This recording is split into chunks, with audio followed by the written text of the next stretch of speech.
Welcome back to the channel. Here we are a couple days later, and we got the ZX-10 in the garage. You can see she's next to her sister over here, the Gixxer. What we're gonna do is we're gonna take it out and do a first ride, first impression, and go over some of the features of this bike that I didn't know about when I purchased it, but found out later, you know, just reading through the manual and looking up stuff online. So let's get Dre's boost out of here so we can get the 10 out so we can go for this ride. Stand by.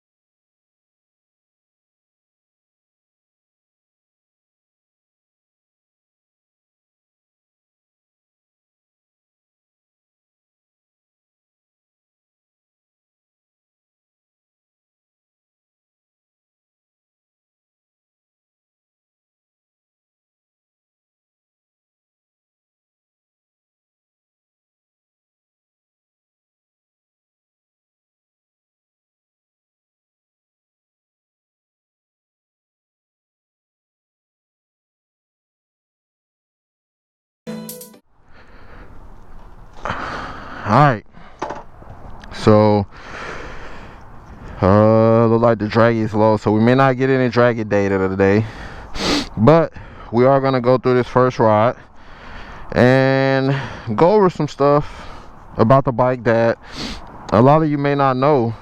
It's probably still stuff that I don't know, but let's take a look at this screen as we turn it on.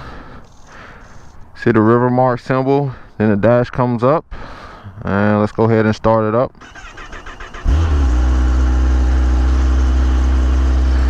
Alright, so right now we're in rider mode 1, and you can see the little Bluetooth symbol there. So I'm gonna show you guys something on my phone real quick. So this, I'm pretty sure it's like this for you guys that's got the H2 SEs, I think, and maybe the newer H2s, but they have this Rideology app now, if you can see this. So right now, as you can see, the bike, if you can see it, hopefully, but the bike is connected to it right now, because you see connected, it shows the bike. Granted, you can change the name of the bike, shows the miles, got a trip counter, and then total time that the bike has been on. I'm guessing is what that is. Fuel level just says okay. I'm not sure. I don't think this bike has a fuel meter, so take that for what it's worth. But you get a lot of stuff in here. You even got your lean angles, you can set your service parameters and all that stuff, and then it shows your battery voltage.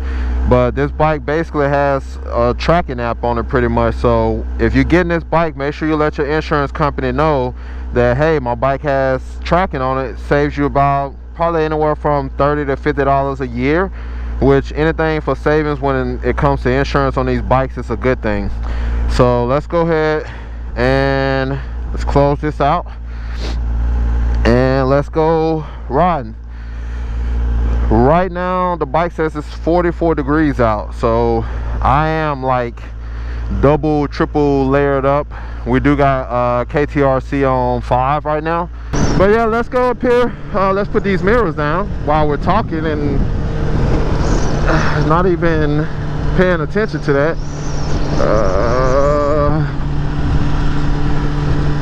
Alright, so mirrors are actually pretty useful, like really good, to be honest with you.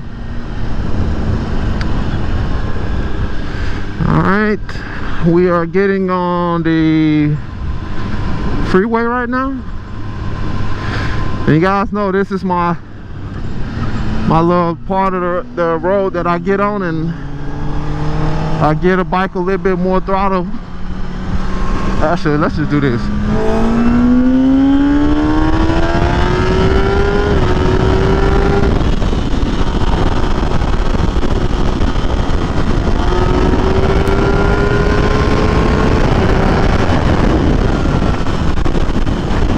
Woo, feels good. Let's do some. Let's see.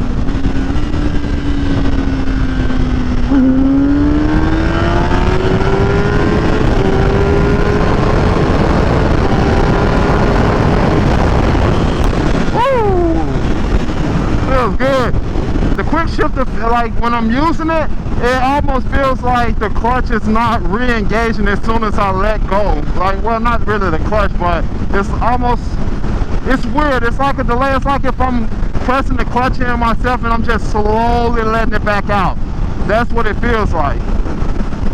So I'm not really sure what that is, because I never felt that on any bike at all. Like it just feels weird. Maybe it's something new that they got, but it's not what I'm used to. So we're gonna figure out exactly what it is, and hopefully get some room to test it out again.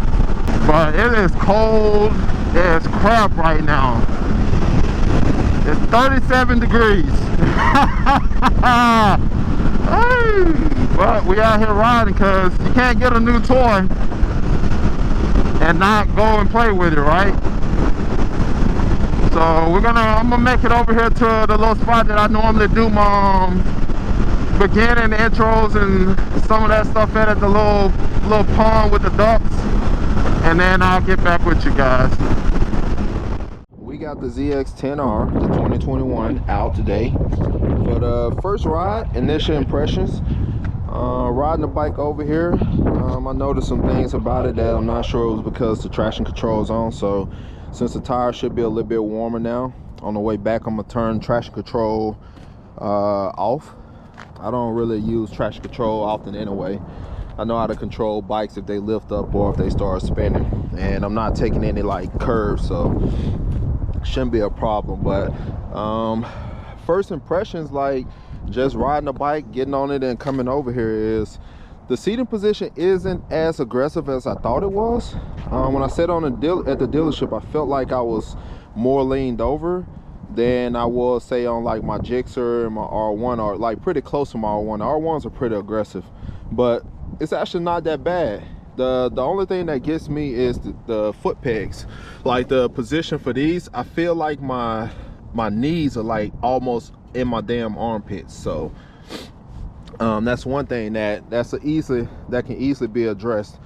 And since it was a quick ride, I can't really like say anything really about the seat, because I wasn't really like paying attention to the seat, more so my cold freezing neck right now, because it's like 30 some degrees out, I think, or in the 40s maybe.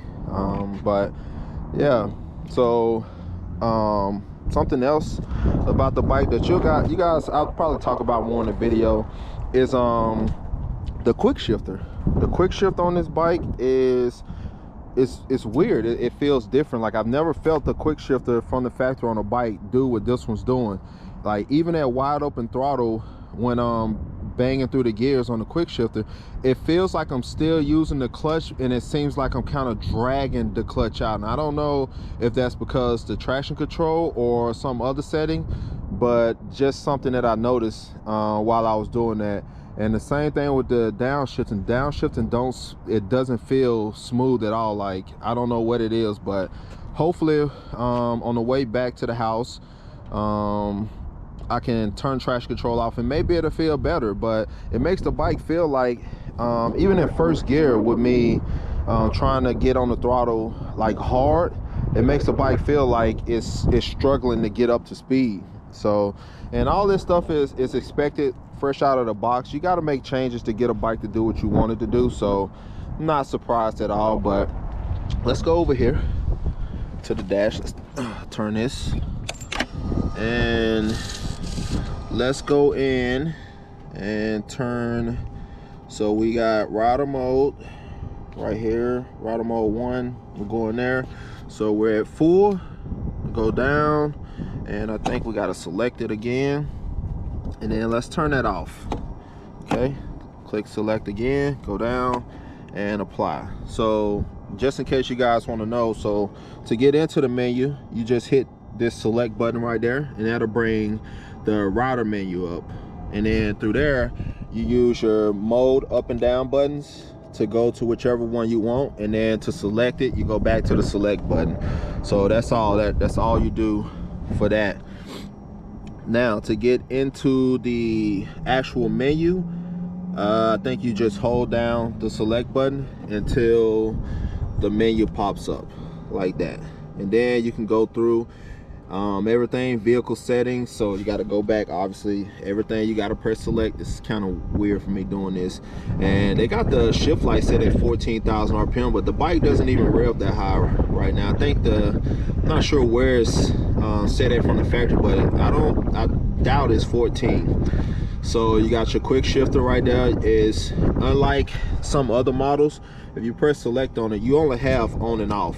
There's no 1, 2, or 3 like adjustable like on the Gixxer. So you only got one setting on that. Engine braking control, I like having engine braking on, so I'll turn that on. Launch control, we don't use launch control. I don't know why people, I mean outside of road racing, I don't know why you would use that. And of course rider mode, so that's on. Now to go back, you hit this little button right here to go backwards. Then as you can see, you can go through, select again, go to display. You got different modes on here. It's just 2 if I'm not mistaken. So you got the one that was showing up, and then you got this one, which we'll go to that one so you guys can see what it looked like. And of course your brightness levels right there. So let's go back to the main, and as you can see, you get a tack that goes around, basically like the Gixxer. And then you get a little bit of lap timer and stuff down at the bottom. So this one right here is probably a lot easier for people to read and have the quickest info that they need. So that may be good for some people, but I'm not using that right now. So we're gonna go back into their display, and we're gonna change that back to 1 for the time being. Maybe later on we'll switch over to something like that. And then obviously you got your date, your clock, select, go in. You can select the format. You got day, month, year. Then of course you set the date. And clock format, I do 24 hours since, you know, military time. I am a veteran. If you guys don't know, I did 13 years in the Air Force, so I'm used to the 24-hour clock. So that's what that is. And then this is where you set your service intervals. So you can set your oil change, and I don't know what the rider setting one is, but it looked like it's got a Kawasaki servicing one that they put up here, and it just says where and by who did the service. So it's a good thing to have. You can just check back and see who did the last service. And then Bluetooth setting is just, you can connect this thing to your phone, and it's got an app basically that you can track the bike. You can see if you're like on a circuit or whatever, you can see the path that you took, the timer and all that stuff. So that's what you're doing here. So let's back out of that. And then of course the units, which you guys know what that is, you know, mile per hour, kilometers, and then temperature, Fahrenheit or Celsius. So, but yeah, as far as the dash go, that is pretty much it. So let me get the helmet back on. Let's go do this ride to get some more video for you guys. All right, so we got some footage for you guys. We went over some of the features and stuff for the bike. So let's go ahead and get this ride back to the house, because it is freezing right now. Let's get this show on the road, get our butts out of this cold weather. But I enjoy riding the bike. Like I said, I have to do a longer video when I get a little bit warmer weather. But as of right now, so far the bike feels good. It's got some issues that I'm hoping was just because the traction control was on, which is the quick shifter, and the bike just feeling kind of sluggish off the jump when I was trying to get on the throttle. So I'm about to test that theory out and see if it helps or if it fixes the issue. Hopefully it does. And if it do, then okay. But the quick shift, I'm pretty sure, like all quick shifters from the factory, you can make them better, which we'll be able to do that once Woolwich gives us the option. All right, so let's try to give it throttle.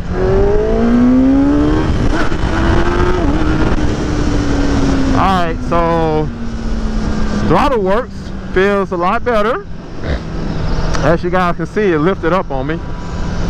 But yeah, it doesn't have that laziness it had before, which was probably just the traction control kicking in. So let's try it right here. Alright, yeah, it feels better. But it does feel better now with the traction control out. So I'm guessing it was a combination of the kill time currently in it and traction control. But yeah, it feels better. So hopefully we get a nice open part of the road and be able to like actually get on it and bang it through the gears even more. All right, let's see.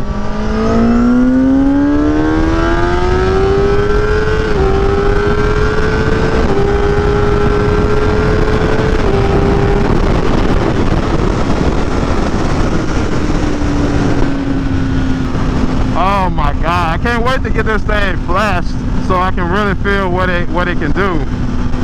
It definitely reminds me of my Gixxer when I was trying to do the like 60 to 130 on it when it was stopped. I think the Gixxer stopped 60 to 130. I think that it was like in the 5-second range, which I'm pretty sure this one is in the 5-second range as well.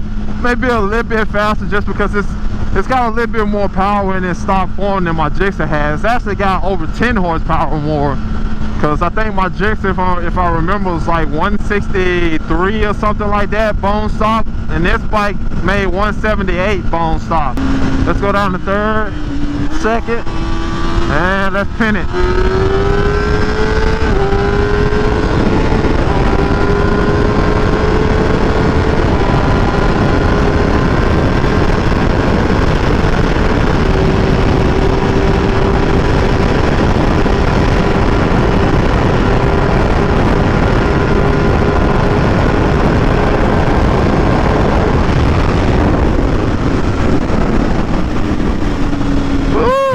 Girl, getting it, ain't she?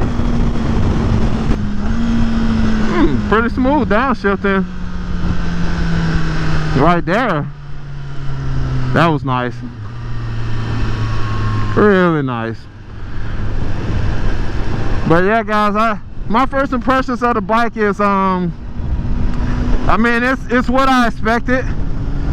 Because I mean, the ZX-10 has always been a good bike, no matter what platform or racing you're using it for. It's always been a good bike and one of the go-tos for a lot of the faster guys. So I mean, I'm not surprised at anything about this bike. What I am happy about though is that they fixed the stuff that I had an issue with. The reason I didn't buy ZX-10 instead of the Gixxer, which I'm happy I did now, was the only reasons I wouldn't buy was because they still had that old school freaking dash on it, and it had halogen lights, which you're charging it. If you're gonna charge me the same price as the other bikes, at least give me what they got, because all the other bikes have moved up to the TFT screens and LED lights. So that's the only reason I didn't buy one before. But now that they changed, as soon as I found out that they changed that, I was all over it. Because if they'd have put that same dash back on the bike, even with the restyle, I wouldn't have bought it. I would have just sat and waited and hoped that we got a new update sometime later, or that the booster came out with a refresh, because that's the other bike that I'm kind of waiting to see happen too. It's a updated booster, because you guys know the booster is my drag bike, you know, and the support, the aftermarket support on the booster is just so plentiful that no matter what you're trying to do with that bike, you can always find parts for it. Everything for that bike is available, man. And I hope that they don't change it up too much to where a lot of the older parts and stuff don't cross over. That's the biggest threat to these bikes when they come out with new generations, is having manufacturers redo a lot of the parts to make to fit the newer ones. So